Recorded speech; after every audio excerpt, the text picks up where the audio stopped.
Okay. Hi, everybody. We have Hi. 6 altogether, and I looked on my thing, and there was, I think, 17 that watched this. That I don't know who those 17 are, but watch this. yeah.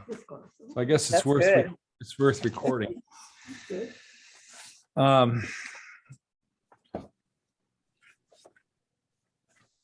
So you might want to get a Bible over there.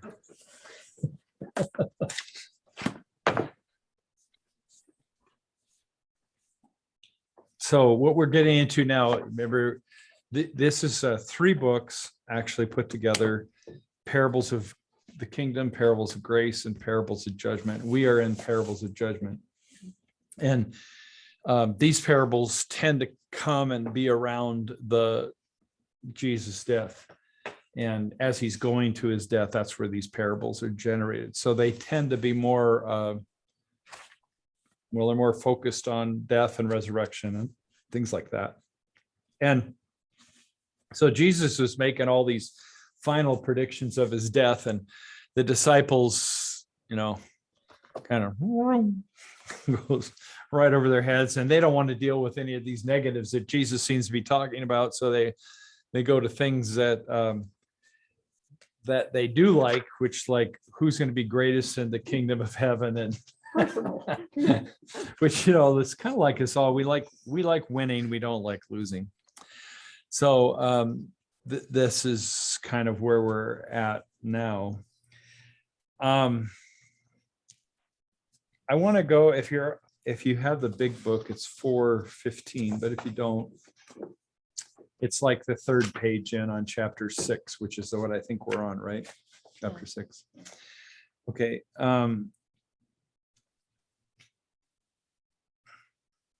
He's talking about Zacchaeus, who is the wee little man, remember, up in the tree. He's a tax collector. Everybody hates him because he's collecting taxes for the Romans who have taken over their land. It'd be like the Russians coming in, and somebody in our community is collecting taxes for the Russians, and nobody likes it. And plus, tax collectors at this time could get you to, there is an amount they needed to get from you, but if they could get more, then they would. And you didn't know how much your tax was. So he has 2 problems. They hate him, and he's short. And so he's trying to get to Jesus. He's trying to, but of course nobody lets him in, probably because they don't like him, first of all, and he's short, secondly, so he can't really see over anybody. And so Jesus, he gets up into a sycamore tree just so he can see down. And as the crowds are going and Jesus passes by, he finds Zacchaeus up in the tree, which is sort of weird, that he would. But I think Jesus is looking especially for him, and you can imagine how everybody, here's a whole crowds around Jesus. Everybody wants a piece of him, and he pays attention to the person we hate the most. The short little guy who's collecting taxes for the Romans. Yeah. So kind of score 1 again for his theme here of least, lost, last, dead. Zacchaeus is as good as dead to the people around him, and he's certainly small. And so he notices him up in the tree, and then it makes things even worse when he says, Zacchaeus, I'm going to come to your house today. Well, one of the things we don't get is that you don't eat with somebody unless you agree with them. In fact, one of the ways, if you and I had an argument about something and you got real mad, if you invited me over for dinner, that's sort of a way of you saying, I'm sorry, and let's get back together. So it's sort of a way to, you didn't eat with people you were mad at. So here's Jesus eating with this guy we all hate. And he goes over to his house, and Zacchaeus basically gets faith in Jesus, in that he, believes in him, and then says and shows it by his repentance by saying, if I have frauded anyone, which certainly he had, I will pay back so much. I don't know if that would even be possible for him to do because of the fraud he's been committing. But I read a commentary that said that it's likely this is hyperbole, which is, I'm going to pay back everybody. You say a big, by so many times, but really what it means is I'm going to pay everybody back and with generosity. Okay, so now we go to the coins and the talent. And I have to admit that I think every time this is in the lectionary, in the 3-year lectionary, it's always in Matthew. It's never in Luke, because I have to admit, I don't think I've really paid much attention to the Luke. It's different. Anybody read that story? We're going to read it here in a minute, but the coins and the talents. I was kind of figuring it was a different story. Yeah, it's the same, but it's different. I mean, it's enough difference to figure out there's a different instance. Yeah, of the same exactly. So we want to go to Luke 19:11, I believe is where it thing. 1 is. to 10. Oh, no, yeah. Yeah, Luke 19:11. And I want to read the story since we don't read it very often. I'd like somebody to read it. That isn't me. We have somebody else read for a change or talk. The 19:11. It's on page 1997 in my Bible.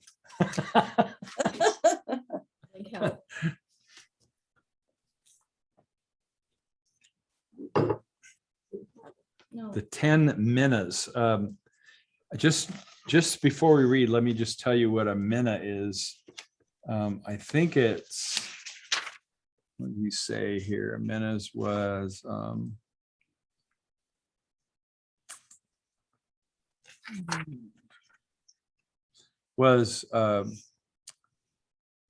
I think 100 days wage. So if you put that in terms of, let's say, a third of your yearly salary. So I don't know what your yearly, if a yearly salary is 40,000, it'd be like, a third of that. So 12.5, something like that, 13. If it's, if you earn 50,000, well, let's say 100,000 a year, then it would be $33,000. So he's giving out a coin worth $33,000 if you have 100,000. It's at least in the thousands. Let's say 20, just to be, kind of down the middle there. Okay, so it's I don't know how long it goes, but 11 through 27. Somebody want to read that?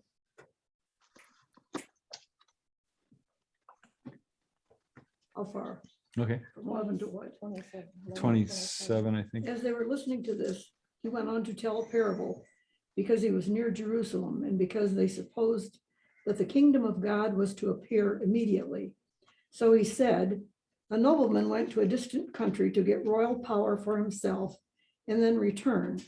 He summoned 10 of his slaves and gave them 10 pounds and said to them, do business with these until I come back. But the citizens of his country hated him and sent a delegation after him, saying, we do not want this man to rule over us. When he returned, having received royal power, he ordered these slaves to whom he had given the money to be summoned so that he might find out what they had gained by trading. The first came forward and said, Lord, your pound has made 10 more pounds. He said to him, well done, good slave. Because you have been trustworthy in a very small thing, take charge of 10 cities. Then the second came saying, Lord, your pound has made 5 pounds. He said to him, and you rule over 5 cities. Then the other came saying, Lord, here's your pound. I wrapped it up in a piece of cloth, for I was afraid of you, because you are a harsh man. You take what you did not deposit, and you reap what you did not sow. He said to him, I will judge you by your own words, you wicked slave. You knew, did you, that I was a harsh man, taking what I did not deposit and reaping what I did not sow? Why then did you not put my money into the bank? Then when I returned, I could have collected it with interest." He said to the bystanders, "Take the pound from him and give it to the one who has 10 pounds. And they said to him, Lord, he has 10 pounds. I tell you, to all who have, more will be given. But from those who have nothing, even what they have will be taken away. But as for these enemies of mine, who did not want me to be king over them, bring them here and slaughter them in my presence." Isn't that fun? Now we know why it's not an electionary. Sounds like hellfire and damnation. Yeah. Well, let's start breaking this down a little bit. Anybody think they know what this parable means right off the top? Want to speak up? No, Anna? You don't? Okay. Anna's pretty smart. So let's just break it down. He says, as he heard these things, now remember, he's going to Jerusalem. He's close to Jerusalem. So this is probably a parable about his death, right? Because that's what's on his mind. So he drew near Jerusalem. So it tells you that he's on his way to the cross. And they supposed the kingdom of God was to appear immediately. Okay, so here, this is interesting. They thought the kingdom of God would appear immediately. This helps us with a couple things. One is what they thought the kingdom of God was going to be like. And they thought it would be like King David, that Jesus was coming to Jerusalem, he'd take over the temple, he'd throw out the Romans, and we'd have a rule like David did. That's what they thought, okay? And they thought it was going to come immediately. So let's just talk about prophecy a little bit, because my experience is even when we have prophecies, we don't interpret them correctly. And I don't think anybody ever has. I think they're always a surprise how they get fulfilled, because it has to do with God, and we don't have God's mind. So like I was just in Amos, and he gives a prophecy that's clearly about Jesus, but I'm sure nobody in Amos's time had any clue that it was going to be like Jesus fulfilled it. Or during Jesus' time, there were these religious guys that got together and decided that they had seen in the Bible that the Messiah was coming now. And so that they read in Isaiah, where it says, in the wilderness, prepare the way of the Lord. So they all went out into the wilderness. I think they were there for 7 to 9 years. And they had these baptismal pools, 7 of them. So every day they would go in 7 times, so they would be clean when the Messiah came. And this whole community was all about waiting for the Messiah in the wilderness, which was a total misinterpretation of the prophecy, which it was John the Baptist who was in the wilderness preparing the way of the Lord. And Jesus never reached their facility, stayed in cities, not in the wilderness, right? So they didn't get it, and they missed the Messiah coming into towns and by their neighborhoods. So they didn't get it. Then there's all these people today who are saying, I'm sure the end is near, which it may be. I don't know. They don't either, by the way. I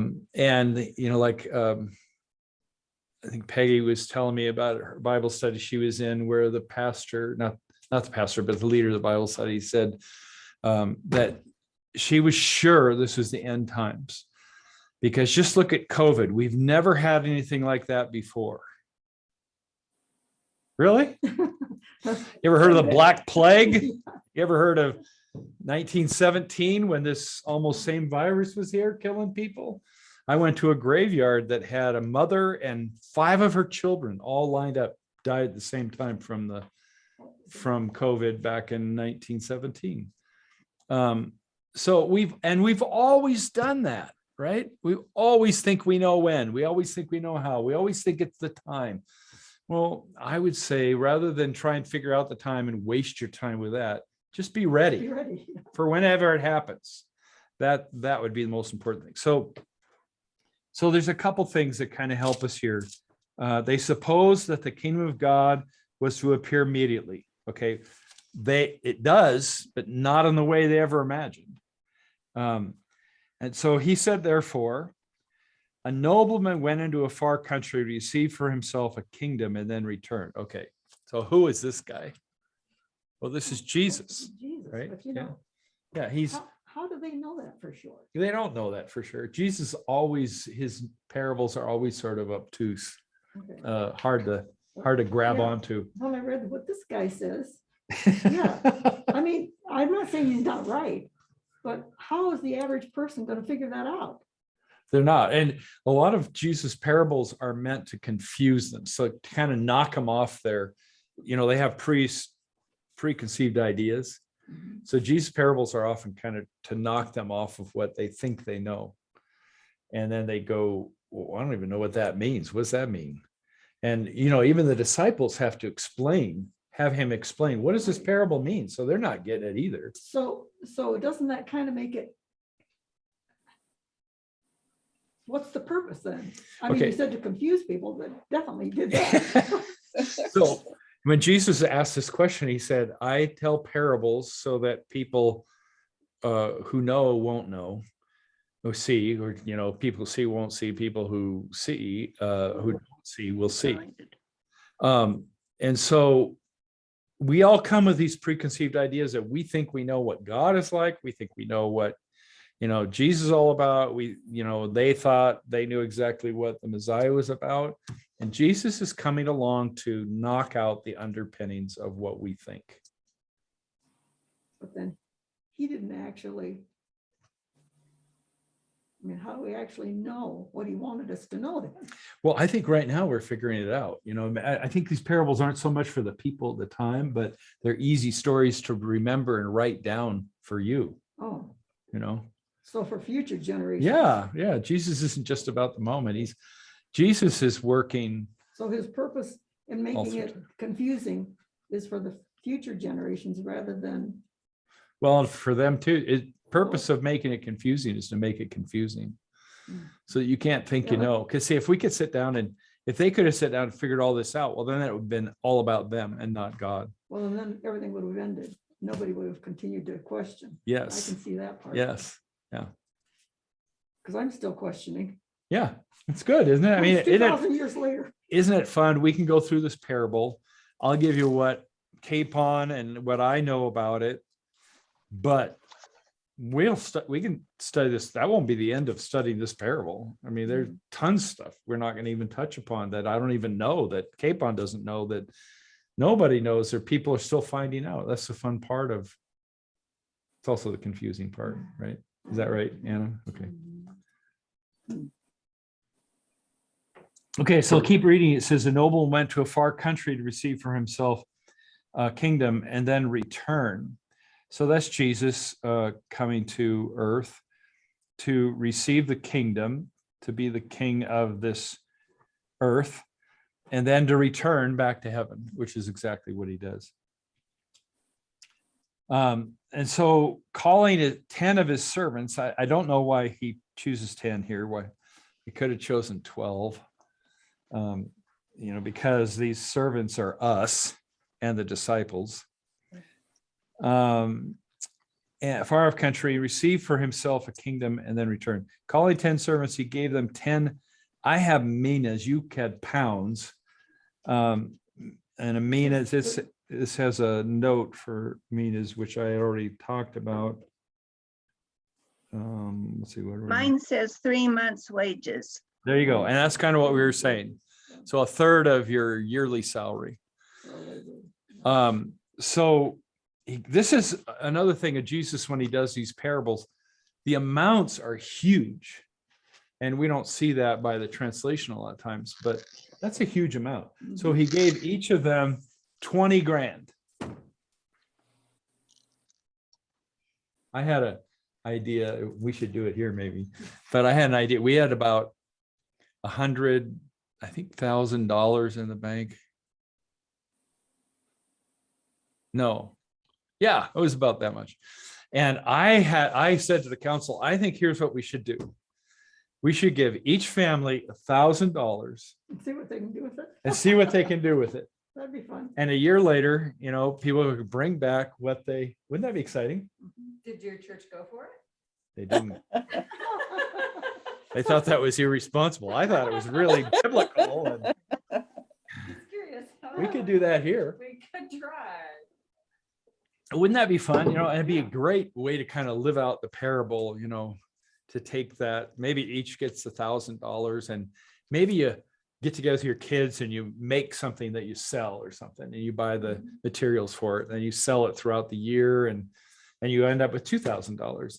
If it worked out well, we could end up with 200 to 500,000 we get done. It'd be a great investment, wouldn't it? Don't you think, Gloria?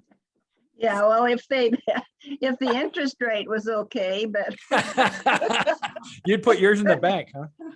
you wondered about why 10, there's different things on numbers in the Bible, like the 10 Commandments. What was the number 10? What was significant? 7 is thought of as complete, Perfect. or that's what I'm remembering. I can't remember what 10, of course, it must be one of those numbers because Yeah, 10 commandments, although the commandments weren't numbered. But it does seem to be 10 of them. Yeah, that'd be something to look up, wouldn't it? Why 10? Why don't you do that report back next week? no. Who Googles a lot? I don't Google. Anna's good. She's our number gal. Yeah, she is. She's good at it too. Look at what the faith could do. Like you say, if you handed $1,000 to each family, the people that have faith in God would probably come back with a good amount of money. Yeah, I think so. And I think that would show people what your faith can do for you. I think we'd because end up with a lot more than $1,000 and be better than Yeah. just sitting in the bank for a year. people think of faith as just a word, but when you take it Yeah. in, There you go. you have. You should have been on my board when I brought up the point. I don't want Gloria on the board. Should put in bank.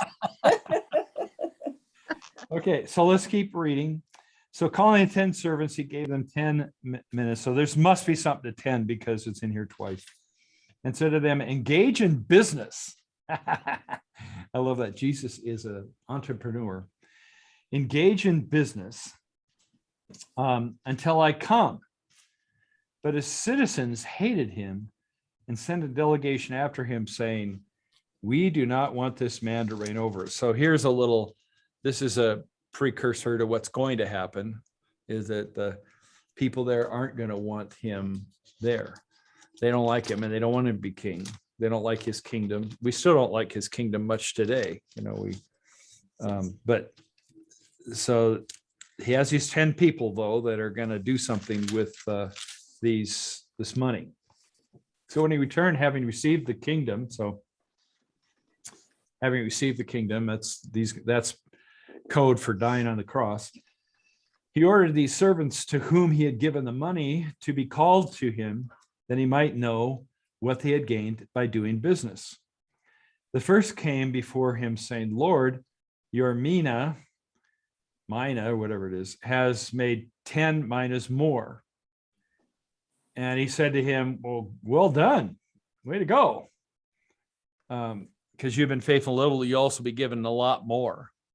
So let's talk about what the minas, pound, whatever you want to call it, represents. Anybody have an idea what they think it might represent? Could it be gifts or blessings? Or gifts, what? Gifts are like the gifts a person has, like abilities. Okay, yeah, that kind of gifts. your gifts. Your Well, things talents. I guess talents in here means money, but Yeah, your talent in sure. living and doing Yep. work and whatever you're doing. Yep. Okay. Anybody else? Well, it's the blessings that we get from God. Yeah. I mean, everything's from God. But some people don't think of it that way. And maybe that's what he's referring to, the last one that didn't do anything. He didn't recognize his what he gets was coming from God.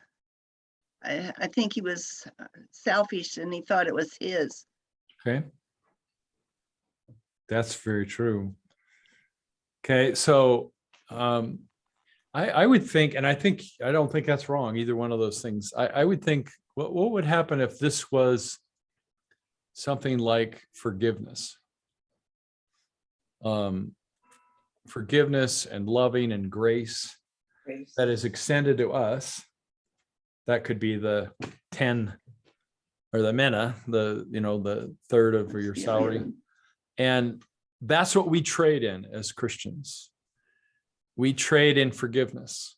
We trade in grace. We trade in love.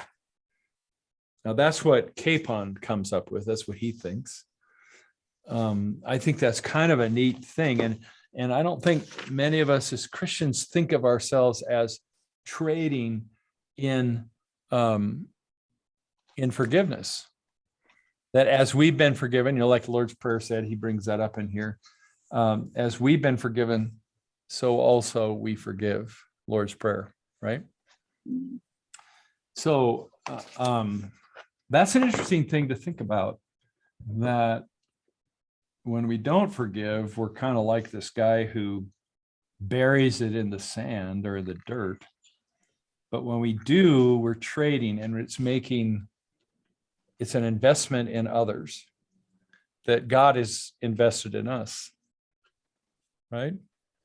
Right. I think that's kind of cool. I think in Matthew was the other one. I think in Matthew, it says, which I hadn't noticed before, but I think it says he gave it according to their ability, Mm-hmm. which that's what made me think Mm-hmm. That's good. their ability to do things, Yeah. and knew that maybe the guy with more ability would be able to do more. Uh-huh. The one with lesser ability wouldn't be able to do quite so much. Yeah. But yet they were doing Yeah. something. That's good. That's good. And that if you tied that into forgiveness, if you've been forgiven a lot Yeah. It would and you still- forgive, that just starts compounding. Mhm. The forgiveness, the love, the grace that you're living in your life just starts taking over everything. Yeah. Mhm. Yeah, I like that. Okay. Let's see.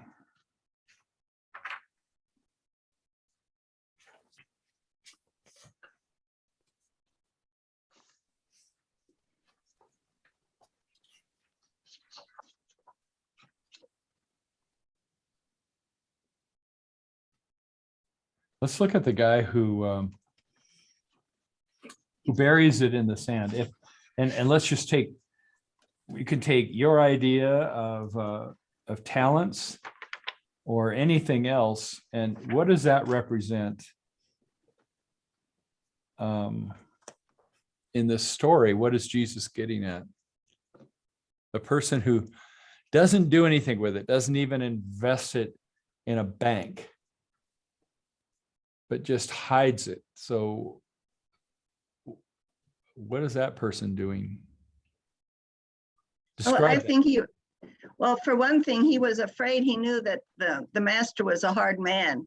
So he was kind of afraid if he'd lose it, Yeah, well, he figured he'd probably be dead, but he probably is dead anyway, because he told them to bring him and he'd kill him. But I think it's being selfish, Okay. worrying about himself and not considering what he was asked to do. Yeah. Well, let's look. You had made an interesting point. Let's look at that point a little bit. His perception of this king is that he's a harsh man, reaping where he does not sow and gathering where he doesn't sow. What does that say about his attitude towards God?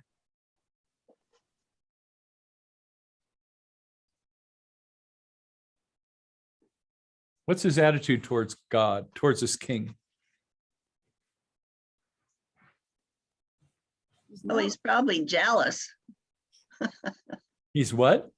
He's jealous because the king has the authority to do whatever he wants, whether he's entitled to or not, but he is the king and he can do that.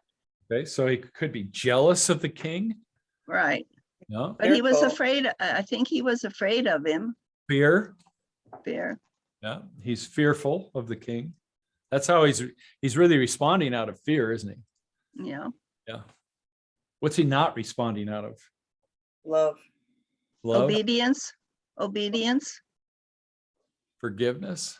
Well, he's not recognizing Forgiveness. the fact that the king owns the land. Without the land, you're not gonna have anything to sow or anything to, Yeah. you're not gonna have anything at all.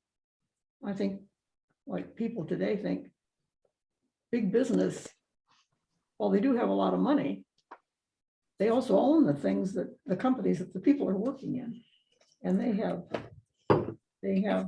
to have some kind of a return.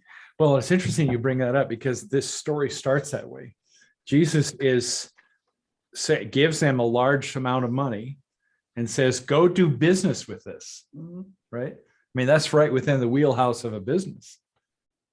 I have money. I'm going to do something with it. I want to produce a product. I'm going to build a factory. I'm going to do something that will make me richer, probably, Mhm. but also that's business. So Mhm. Jesus doesn't appear to be against business. He's using it as an example of the kingdom here. Because you're using your creativity Yeah. to do something with that money. Sorry. I hope you didn't hear that. So yeah, that whole business thing, I would say that maybe this, he thinks he knows this king pretty well, but I would say he doesn't know him well at all. Because if he knew him well, he would realize that it's important with this king to take risks, to take chances.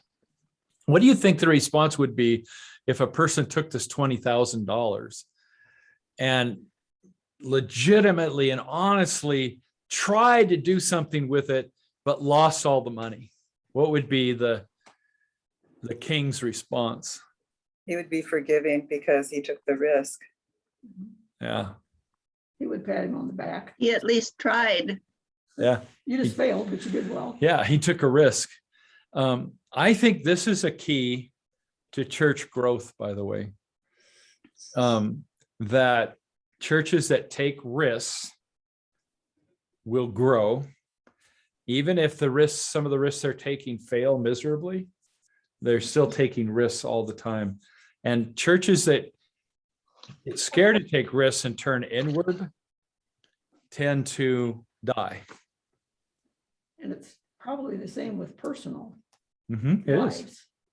If you take risks, you might succeed, you might fail, but there's a good chance 50-50 that you're going to succeed. Absolutely. And what Pat Samples gave me a book for retirement. She has a book for every stage of my life. And he gave me a book on retirement. She says, you need to read this book. So then I started reading it. And one of the things that said in there is that when you retire, you need to take risks and you need to try something you've never tried before. Well, that's basically what this is saying, take chance. Don't just sit back on what you've done and not do anything new or try anything new or just sit and watch TV. I did say you did that. I didn't say you said. I didn't say a word. I thought you were looking at me like that's what I would do. Pastor, don't you think over time, people aren't as, well, they've gotten to be more self-centered. I'm thinking about how Bethel was built and how when St. John's, who was prior to Bethel, when they started out, they had nothing, but they depended on God. I mean, their faith was strong. I think faith has a lot to do with what people will do. And because our world is getting so self-centered, they aren't willing to take those risks. They want to have assurance that, they hold on to their things. They don't share or they don't take risks. Yeah, I think you're absolutely right. I found, the few times when I go to church, I remember one time I really felt like I was supposed to I had $100 bill in my wallet, and I felt like I was supposed to put it in the offering plate. But I was reasoning with myself, going, well, I don't even go to this church. I'm on vacation. I might need this later. I was going through all this stuff, and the Lord won out, and I put the $100 bill I tucked under so nobody would see I was giving such a large amount. And then like a couple days later, I got another $100. I can't remember how it showed up, but somebody gave me $100 for something. I thought, That's to justify your faith. yes. And I remember we had this beautiful older couple. They owned a farm and a tree farm way out in the country. And things were kind of bad. And in fact, they were down to their last, was it $800 or something? No, it wasn't that much, but it was like 500, something like that. And she was asking her husband, should we tithe? This is all the money we have left. This money here. And he was a great man of faith. He was a Gideon, great guy. And he said, well, that's what the Lord calls us to do. That's what we should do. And so she wrote this check for $500. And they went to church. No, they didn't go to church yet. She writes the check. She puts it in the envelope. And down the road, and they live way out in the country. So you see somebody coming, like several miles away. Down the road comes this truck. And he drives up their driveway, which was probably a half a mile long, and you could see the driveway from their home. And he knocks on the door. This is Sunday morning. He knocks on the door and he says, I'm a recycler of metal. He says, I've noticed that you got a lot of steel over here. He said, I'll pay you $500 for it. For their garbage. And gave him a check for $500. And that was a pretty cool story about giving for them. Anyway, so yeah, taking chances. Really, really, that's part of faith, is stepping out in faith, even if it's wrong, even if it isn't what God wanted. You're taking a risk and you're stepping out, trusting God and not yourself. And I think God really likes that. Really likes it. Okay, so I'm going to read, this would be 421 if you have it. Let's see how many pages. The paragraph starts, but then comes the crucial point of the parable. And it's maybe 1, 2, 3, 4, 5, 6, 7, 8, 10 pages in from the first page. It says, but then comes the crucial point of the parable. Okay. The judgment is issued against a servant who acts not out of faith, but out of prudence. And then skipping down, he says, here is your coin, which I have kept bright and shiny in a handkerchief in my bureau drawer. Because you see, I was afraid. I know you're hard. So, he knows he's hard. He says Matthew uses scleros, which is where we get kind of a hardening of the arteries and things. I know you grab everything, even if it doesn't belong to you. So I thought to myself, watch your step, Arthur.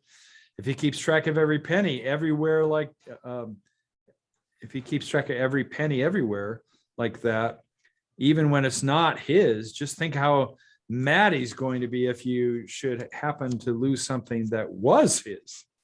And so, sir, here I am, and here's your money in full and on time. Tell me I'm a good boy. Oh, No, roars the nobleman, twice as angry as anything Arthur has ever imagined. I will judge you out of your own mouth. You are not a good boy. You're not even a good weasel. If you knew I was such a tough customer, why didn't you at least put the money into a savings account? What? You thought I'd be mad at a measly 4.5%? Well, that wouldn't be We today. wish. You think I'm not madder at 0%? But you know something? That's not really what I'm mad about. Look, Arthur, I invited you into a fiduciary. That's, a term, fiduciary responsibility. When somebody's managing your money, they have fiduciary means that they are to look out for your best interest. Relationship with me, that's fiduciary. FID as in fides in Latin, and PITS in Greek, which is the language the story will end up in, faith. In plain English, I asked you to make money. I asked you to do business. I'm not going to say that word. To exercise a little pragmatic trust that I meant you well, and that I wouldn't mind if you took some risk with my gift of a lifetime. But what did you do? You decided you had to be more afraid of me than of the risks. You decided you play it safe because of some imaginary fear. And so now, instead of having gotten yourself a nice new life as mayor of at least a small city, you have only this crummy little excuse for a life you started with.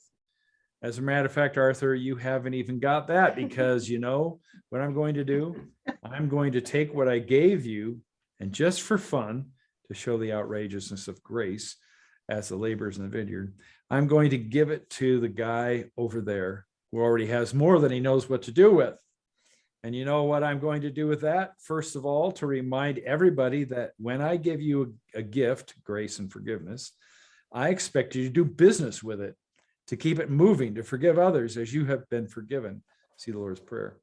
Not just to keep it for yourself in some blank napkin, some low-risk spiritual life in which neither sin, where you don't sin much nor love much. I'll just quote Luther there. He says, sin boldly. But second, I'm going to give him your gifts to show everybody that I really never cared about results anyway. The laborers of the vineyard again. Remember, that's the story where he gives the same to the people who worked an hour versus the people who worked all day. The gift of grace is not a reward for hard work or good behavior. It is a lark, a joke, a hilarious, unequitable largesse. It is, in a word, a gift. Don't you see, Arthur? It's all a game. All that matters is that you play at it, not that you'd play well or badly. You could have earned $1 million with the money I gave you, and you could have earned 2 cents.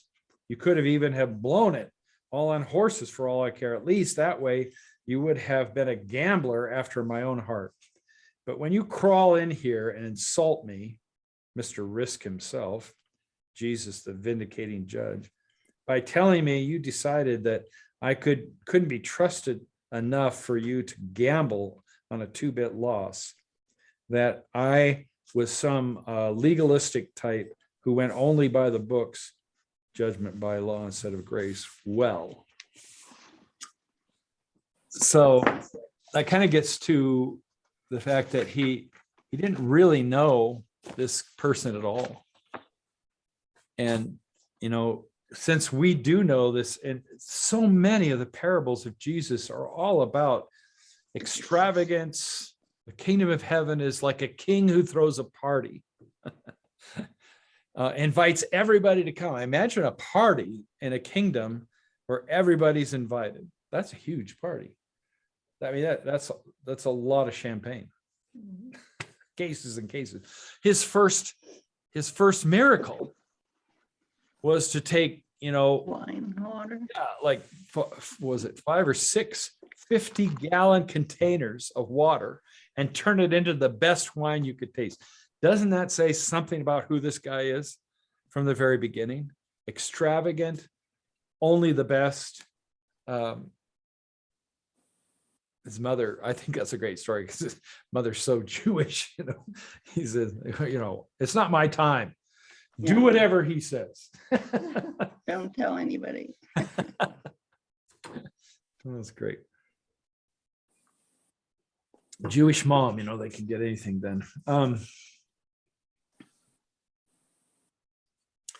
the extravagance of God, like for example, I think we studied before, Lazarus, and Mary comes and is putting this expensive ointment that was like a year's wages all over his feet while he's reclining at dinner. And, they reclined on a couch and their heads were in toward the meal because they thought you digested better laying down.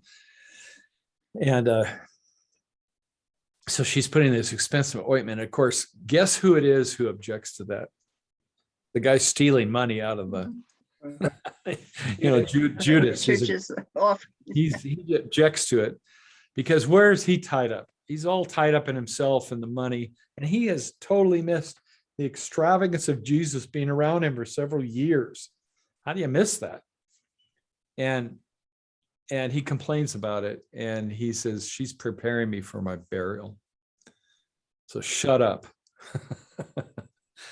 But even at his death, the extravagance of, two thieves on a cross next to him, and one of them kind of coming to realize that this guy is more than people are saying, and says, remembering me when you come into your kingdom.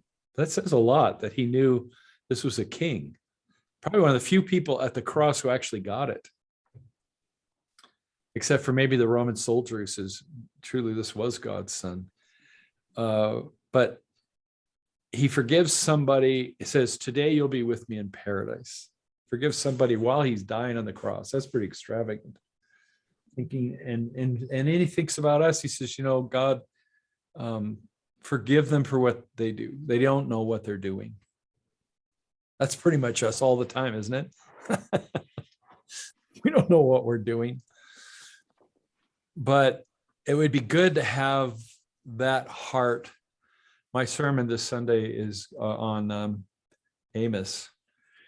And, Amos's situation is that Israel is divided. There's the northern kingdom, Jeroboam II, who is in charge of the northern kingdom. And then there's a southern kingdom.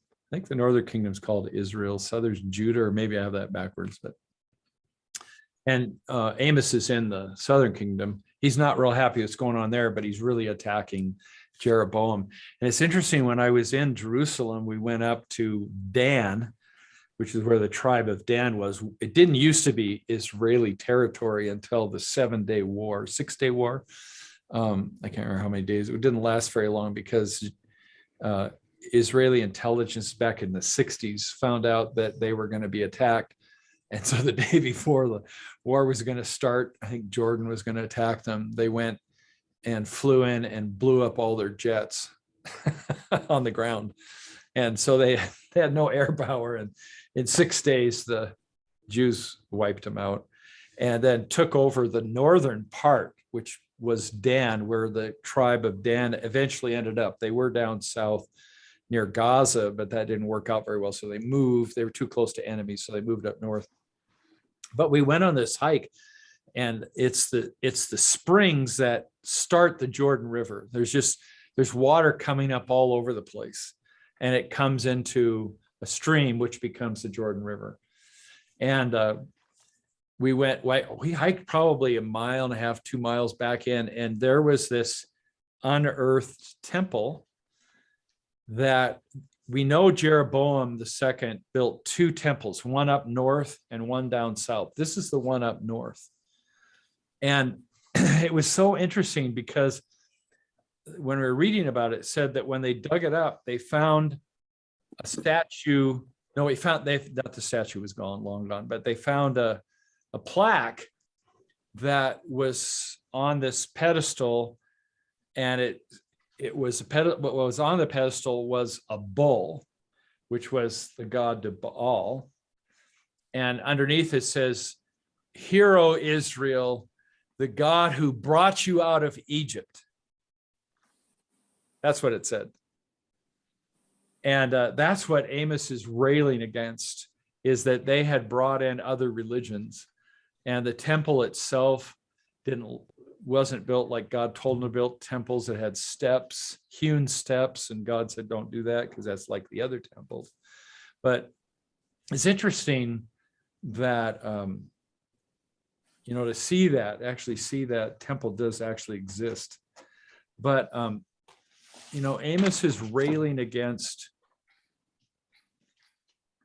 our perceptions of God, that we think we don't trust the one God. In our own lives, we're kind of the same thing. We don't really trust that one God. We trust other gods. We trust money. That's a real danger as you go into retirement. You have this nest egg, and it can go away pretty quickly. Anybody ever heard of the Depression?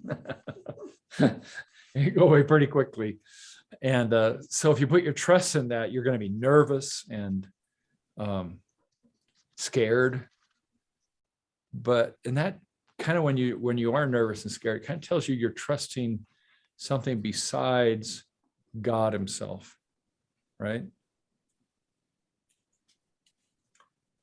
So I don't know how I got off that, but there I am. You don't have to come Sunday. I just gave him my sermon. Longer than that. Well, actually, it hasn't been too much longer because I have to keep it at under 10 minutes to keep us in the time we're supposed to be in. Well, since you're gonna not have the third service, are your other two gonna be a little bit longer? Maybe a little longer, but not too much. The thing we've really taken out, I've shortened my sermon by 5 minutes, but I still get the main point across. It's probably good for me to do that. And then Gary has shortened. His songs. We don't do those 3 songs at the beginning, Right. just one, which that probably saves 10 minutes right there, because about 5 minutes a song. So that saves us 15 minutes. That gets us under that, like 45, 50 minutes.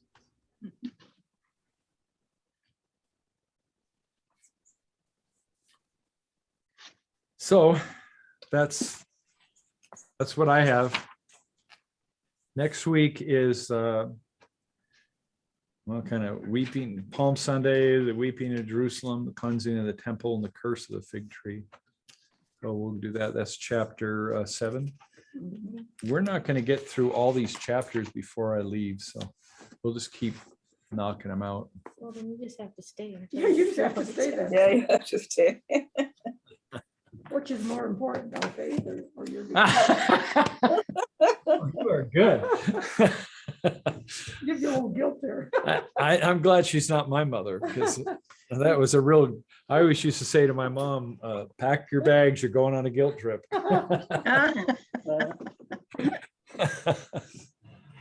All right. Thank you very much. Okay. Have a good day. Good to see you all. Okay, Bye-bye. thank you. Thank you.